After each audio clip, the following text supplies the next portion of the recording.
আসসালামু আলাইকুম। বের হয়ে পড়ছি রাজশাহীর উদ্দেশ্যে। এটাই আমার প্রথম রাজশাহীর জন্য জার্নি। তো আমি এখন যাব কমলাপুর রেল স্টেশনে। আমার পূর্বেই অনলাইনে টিকিট কাটা আছে। তো আমি এখন যাচ্ছি স্টেশনের ভিতরে। যদিও আমার ট্রেন ছাড়বে 10টা 45-এ, তবে আমি অনেক আগে চলে আসছি।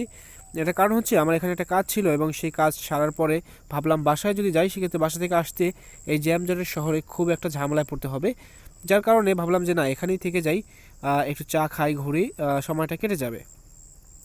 তো আমি স্টেশনের ভিতরে চলে যাচ্ছি। এই যে ভিতরে চলে আসছি। আমি কাউন্টারে একটু জিজ্ঞাসা করব যে ট্রেনটা কখন আসতে পারে। মানে ট্রেন যদিও নির্দিষ্ট সময়ের ভিতরেই আসবে, তারপরে একটু জিজ্ঞাসা করলাম। এবং আমি ট্রেনে যাতায়াত খুব কম করছি লাইফে, যার জন্য এখানে এক্সপিরিয়েন্স আমার খুবই কম। তাই আমি জিজ্ঞেস করছিলাম যে কোন প্ল্যাটফর্মে আসবে আর কি। তো তারা বললো যে এটা এখন বলা যাবে না, এটা যখন ট্রেন আসবে তখন এখানে লেখাও দেখবেন স্ক্রিনে, অথবা তখন আমরা আপনাকে বলতে পারবো। এরপর আমি একটু সামনের দিকে হাঁটলাম, ভাবলাম একটু কফি খেয়ে নেই। তো আমি এখন একটা কফি খাবো ভাবছি। স্টেশনের ভিতর থেকে কফির দাম ভাবলাম যে বেশি হতে পারে, তো খুব একটা বেশি নেয়নি। আঙ্কেলকে আমি জিজ্ঞেস করলাম কফি কত, সে বলল 30 টাকা। তো আমি বললাম ঠিক আছে, তাইলে আমাকে একটা কফি দেন। পরে আঙ্কেল আমাকে কফি দিল এবং আঙ্কেলকে আমি সেম প্রশ্ন আবার করলাম যে আঙ্কেল, এই যে পদ্মা এক্সপ্রেস 10টা 45-এর যে ট্রেনটা কখন আসতে পারে এবং কোন প্ল্যাটফর্মে আসতে পারে। তো সে বলল এটা এখন বলা যাচ্ছে না, মাঝে মধ্যে একটু লেট করে, মাঝে মধ্যে আগে চলে আসে, খুবই কম। তবে একটু এপাশ ওপাশ হতে পারে টাইমের, একদম এক্সাক্ট টাইমে আসে না।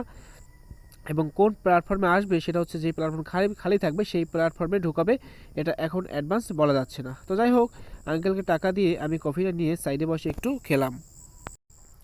বলতে বলতে ট্রেন চলে আসছে।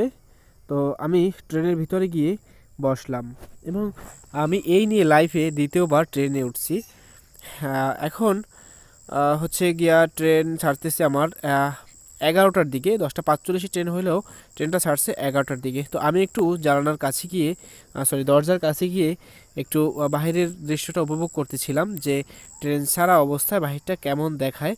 তো কিছুক্ষণ এখানে ছিলাম, তবে ঠান্ডার জন্য তীব্র বাতাস গায়ে লাগতেছিল, এর কারণে আমি এখান থেকে আবার ভিতরে চলে গিয়েছি। তো একটু পরে হচ্ছে গিয়ে ট্রেনের ভিতরে সমস্ত লাইট বন্ধ করে দিয়েছিল, কারণ এটা যেহেতু রাতের ট্রেন ছিল এবং মানুষজন ঘুমাবে, তাই লাইটগুলো বন্ধ করে দিয়েছিল।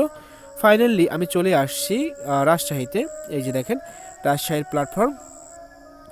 তো এখান থেকে আমার এখন যেতে হবে রাজশাহী সপুরা। তো রাজশাহী সপুরা যাওয়ার জন্য আমার এখান থেকে অটোতে উঠতে হবে।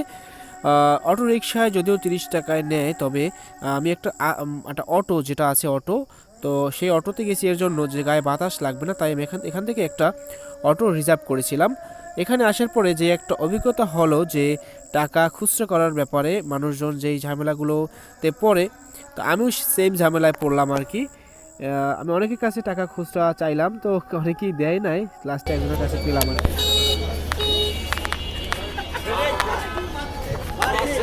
ভাইয়া ভাইয়া নাস্তা করবো না, আমার তো হেল্প লাগে, এটা খুচরা লাগে, দেওয়া যাবে? সপুরা যাবো তো, তো আমার কাছে 8 টাকাটাই আছে। এই দোকান খুলে ওটা দেখে এইটাই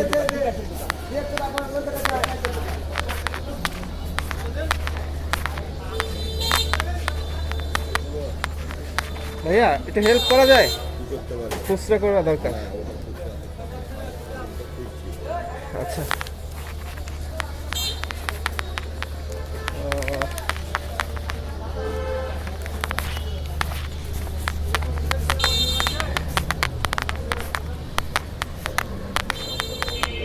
আঙ্কেল টাকার খুচরা দেওয়া যায়? খুচরো টাকা নাই। কই তাই খুচরা পাইলাম না।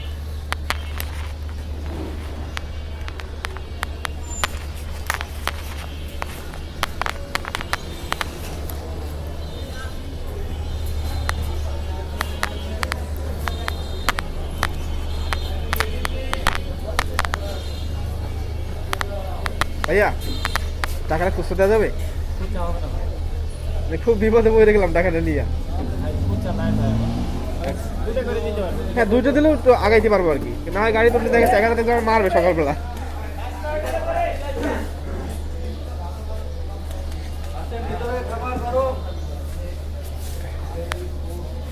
থ্যাংক ইউ ভাইয়া।